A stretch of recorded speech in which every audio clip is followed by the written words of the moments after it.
Arnav Chakravarti was trained in Western mathematical logic and classical Indian Nyaya logic and epistemology, and in 20th century British philosophy of language in Kolkata and Oxford.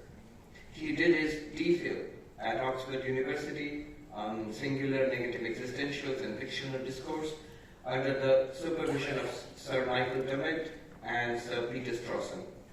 After teaching in Calcutta University in the United Kingdom and in the United States, he returned to India to take up a professorship in philosophy at the University of Delhi.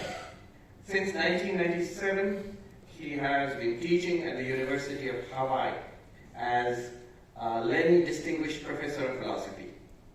Between 2018 and 2020, he occupied the Mattu Chair in Indic Humanities at the Department of Philosophy, Stony Brook University, New York. I still remember the spectacular and, as usual, brilliant opening lecture. It was so well attended. I mean, for me also personally, it was unforgettable. But I also remember that there were misgivings. After spending decades in sunny Hawaii, how would stormy and snowy New York seem to Professor Chakravarti? And our misgivings were realized. He didn't like it one bit. So he went back to Hawaii, and we lost him at that time in New York. He has edited or authored 14 books in English, Sanskrit, and Bengali, and has published more than 100 papers and reviews in refereed journals or anthologies. In 2019, Bloomsbury, London, published his critically acclaimed work, Realisms Interlinked, Objects, Subjects, and Other Subjects. Currently, he is finishing the Book of Questions, Indian Philosophical Analysis, under contract with Penguin India. It brings a smile to my lips because just a few months ago, I was in Calgary, the Banff National Park, very high up, thousands of feet up. There was a small group of people who had invited me. Suddenly I got a phone call, and it was Professor Chakravarti, that I want to talk to you about questions. And he did talk to me for more than 1 hour about what is a question. Now I realize the link. A monograph on the moral psychology of emotions and an introductory monograph on Buddhist philosophy is in the pipeline. From January 2024, just this week, he is a professor of philosophy at Ashoka University in Sonipat, Haryana. But this is just a formal bio. It doesn't say anything about the person. Some of you know him very closely, many of them more than I do. But I can only speak of my impressions. He loves monks, and monks love him back, and he likes staying in ashrams. And so I had the privilege of hosting him a couple of times at the Vedanta Society of New York. Of course, he's visited the Vedanta Society long before I went there. But he stayed with us for short periods on a couple of occasions. And it was a treat for me and for all concerned. He's a brilliant conversationalist.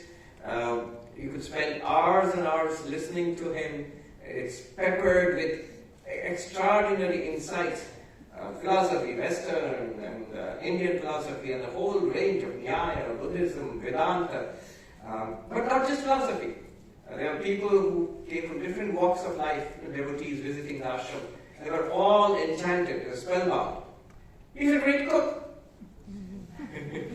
He's an artist. He's a classical singer. I remember staying in the ashram with him, it's always something new is happening. Whether it's one day, I suddenly heard this low singing in the shrine. Nobody was there. In the darkness, there was Arindam Babu with a harmonium and singing by himself in the shrine.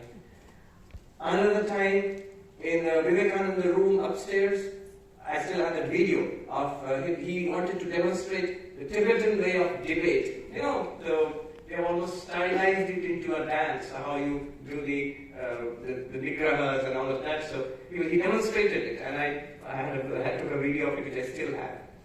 Or he went for a walk in Central Park and promptly got lost. He called me, I'm lost in Central Park. And at that time, I was new to New York too. And so I went out in search of him, leading somebody in the Vedanta Society to quit. that we'll have to post a missing persons report. 2 missing persons, 1 monk and 1 philosopher lost in Central Park. That was Diane. So we are going to be treated to a treat, a philosophical treat, an intellectual feast. If you're thinking I'm too fulsome in my praise, you should hear some people, I cannot name them here, and it's bad form to keep on showering encomiums on somebody to their face. But some of the leading intellects in the world today have confided to me privately about how fortunate we are to have this person in Indian philosophy in our lifetime. So, without further delay, Arvind Chakravarti.